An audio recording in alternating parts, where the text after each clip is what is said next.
I can't sleep. I guess that's to be expected, considering I don't like open water. Going against my better judgment and my own body, somehow my family convinced me this was a good idea. We're now 4 days into a 7-day cruise, and my stomach wants off this hell. Dad wanted to do something nice for us, so he surprised the family with a cruise trip after he and my mum finished their vacation in Japan. At the end of their trip, he flew us out to meet them so we can all set sail together.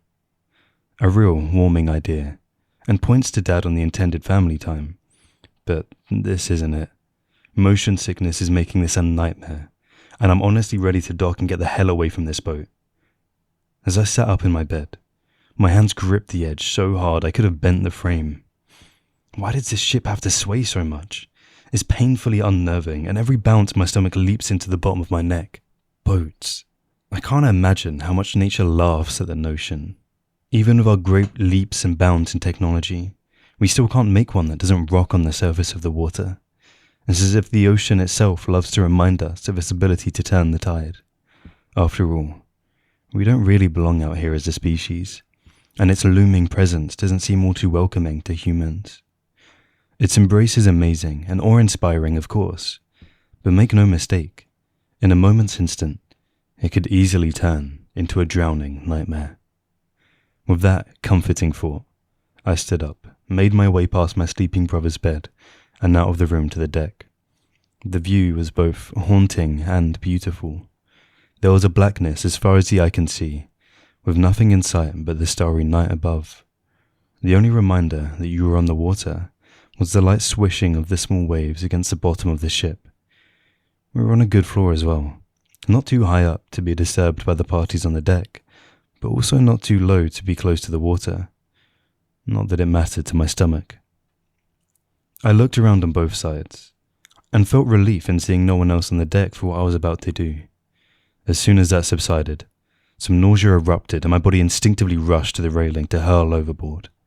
It all came up, and when I caught a second wind, it all came up again. Wiping my mouth of the residue, I immediately regretted the action of coming outside, thinking that the fresh air would help me. Catching my bearings, I looked around again beyond the railing to the black horizon, and then down at the water. Nothing but calmness, as if the ocean decided to relax and pause, just to give me a break. The boat even sat still for a moment, as if frozen in its oceanic path. Why did the cruise ship stop?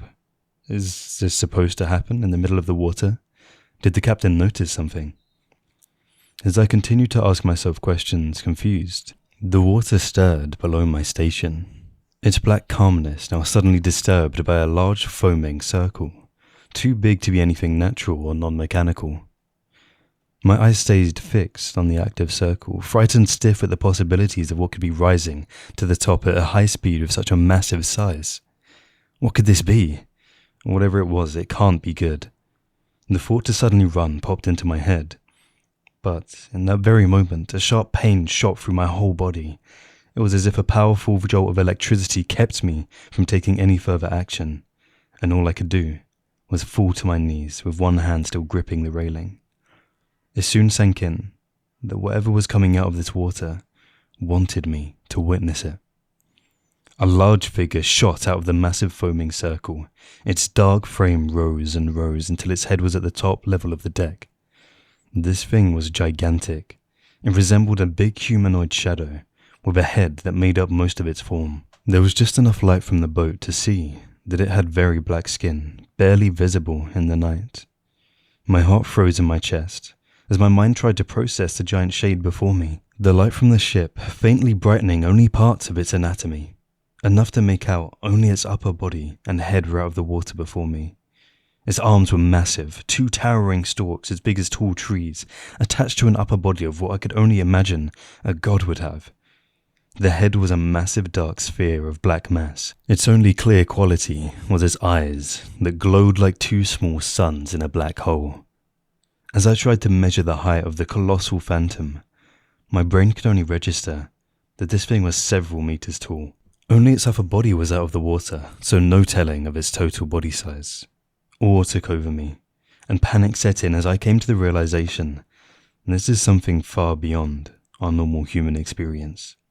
something that we were never supposed to encounter unless we ventured outside of our realms of living. We are land-dwelling animals by nature. This god of the ocean was never intended to cross our paths. It glared at me intensely, not moving at all. This gigantic humanoid with no other facial features but those giant bright eyes burned their gaze right through me. I can feel its hate and disdain, as if it didn't want me here, like a trespasser. The quiet water sat completely still around its enormous form, like it obeyed the creature's command.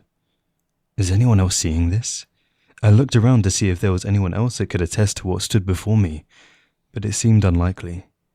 The cruise ship was completely still in the water, no motion, no moving as if someone pushed the pause button. Surveying the area around me, I spotted a shoe mid-step coming from around the corner of my location. The person it belonged to was amazingly suspended in their motion. Then it hit me, like a giant tidal wave. This entity had somehow frozen the time for everyone on this ship. Then another wave hit me. I was the exception. For some reason, the Colossus picked me to experience this phenomenon alone. Why? What was so special about me? Was it watching me since we embarked? All these questions rolled around in my head. A thunderous tremble flowed through my body, followed by a deep and cold ancient voice. Sink or swim. The godly voice floated out, both stern and frightening, its old otherworldly dialect emphasizing the last word in a trailing echo. Sink or swim. It repeated this time, with me looking. I observed there was no mouth for the words to be spoken, but the words were clear as day. It seemed to project its voice right into my head, like a form of alien telepathy. It continued to stare, as if it was waiting for me to reply, but I didn't know what to say or do. Is that a question? I asked, terrified, not wanting to piss it off, also aware that if I didn't say anything, I could be equally as doomed. Sink or swim. I don't know what you want. Say something else so I can help, please. I begged to try and get a lifeline somehow. The shadow never wavered or reacted. Sink or swim. It bellowed again, this time way more irritated and impatient, as if I wasn't getting the message it was trying to convey. Fuck, say something quick. This must be a question or a choice. Please God, let me choose right if so. Swim would be the obvious choice, right? I don't even want to think about sink. That notion didn't sound good at all. I don't even want to think where that would lead. I was terrified, but I chose to yell out my answer in a panic. Swim, swim! I choose to swim! I cried out desperately. The ocean god tilted its massive black moon of a head as if to register my answer and ponder its next move. I really hope I made the right choice, or this might be it.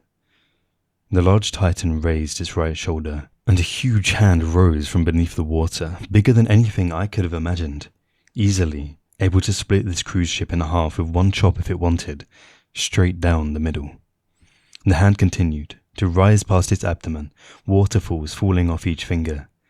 It had full extension by the time I realized it was indeed rising for a hit. It had every intention of hitting this boat.